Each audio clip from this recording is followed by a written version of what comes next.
Lovely fans all over the world. Still remain Babalawo International. Gbogbo ẹ̀yin ọmọ yẹn mi tí ẹ wò mí nílé àti lóko.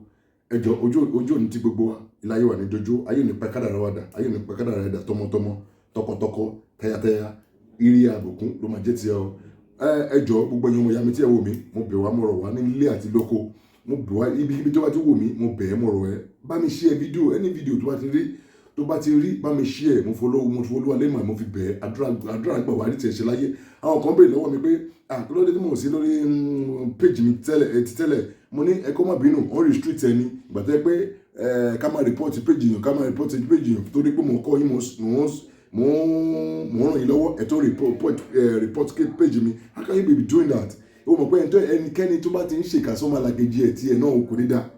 So you don't have to do that because mi ìbá ti ẹjẹ́ mi ìgbógun ti ẹ̀ mẹ́rin ṣèkà sí ẹ̀ mi sọ̀rọ̀ jáde àti lọ online. I no dey do am just for me to come online to come and teach you the usefulness of life. That's the reason why tí ẹ fi tó gbógun tì mí. So all this not good. Don't do that. Mo bá jẹ́ pastor ṣe wo ní ṣe irú ẹ̀ fún mi. Mo jẹ́ àfáà wo ní ṣe irú ẹ̀ fún torí pé mo jẹ́ babaláwo. Àwọn ò ní rí ọkọ̀ babaláwo sí mọ́ mi lójú ni. Àbọ̀kọ̀ pastor mọ́ mi lórí láṣọ. Àbọ̀kọ̀ wòlíì mọ́ mi láṣọ. But it's for me to come tí agbára tó lọ́wọ́ gbélé mi lọ́wọ́ tó mọ̀ pé ó yẹ kí n ṣí ẹ̀ fún ẹ kó náà jàǹfààní látara ẹ̀ that's the reason wọ́n mú fún ẹ náà láti máa fẹ́ràn ẹ̀ lọ́wọ́ bí kò wọlé ní ìṣòro tó jọmọ that's the reason why kò nídìí kó wá bá mi kò nídìí kó owó wá bá mi kí tó sọ pé bóyá o fẹ́ ràn ẹ̀ lọ́wọ́ ní ipa tó bá mọ̀ pé o fẹ́ ràn ẹ̀ lọ́wọ́ ṣí ẹ fídíò yìí torí ó lè ṣẹlẹ̀ sọ́mọ ẹ̀ ó lè ṣẹlẹ̀ sọ́kọ ẹ̀ ó lè ṣẹlẹ̀ sẹ́ni tó wà lẹ́gbẹ̀ẹ́ lọ́jọ́ iwájú àdúrà gbà kò ní ṣirú ẹ kò ní ṣe ẹ kò ní ṣe ọmọ ẹ kò ní ṣe ọkọ ẹ o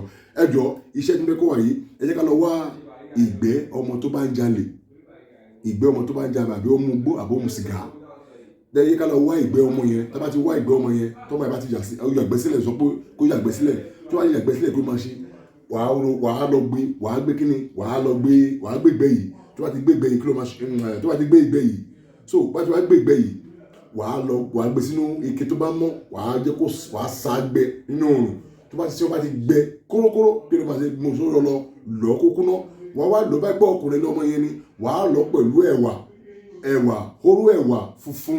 hóró ẹ̀wà funfun mẹ́sàn-án ló bá gbọ́ obìnrin wa lọ mọ́ hóró ẹ̀wà funfun 7. This is my number 081 222 14891 081 222 14891 that's my number. So bá wá lọ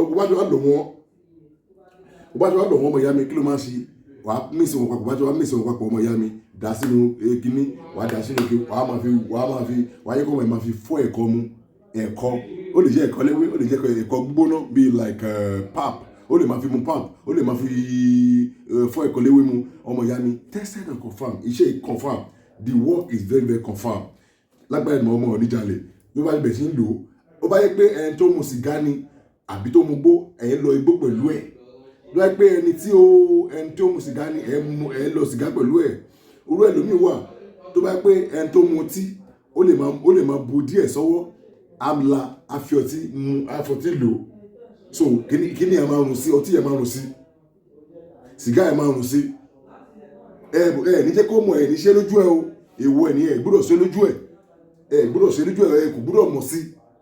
kò gbọ́dọ̀ mọ̀ sí rárá ẹni tó fẹ́ ṣe fún kò gbúdọ̀ mọ̀ tó bá gbé pé o fẹ́ ṣe fún ẹ owó ẹni owó gbúdọ̀ mọ̀ sí ògùn náà mọ̀ pé ikọ̀ tó fi ṣe nìyẹn tó bá mọ̀ kò ní ṣiṣẹ́ ọmọ ìyá mi this is my number again 081 222 14891 ẹ jọ̀ọ́ bá mi share fídíò yìí mo fi olúwa ni mo fi bẹ̀ ṣàánú mi náà ṣé mo ṣe ẹ́ ní ṣàánú mi ò ṣe ẹ́ náà ṣàánú mi help me to share the video God bless you ire o ká fàtà. Thank you very much. God bless you. Share. Àdúrà gbà o.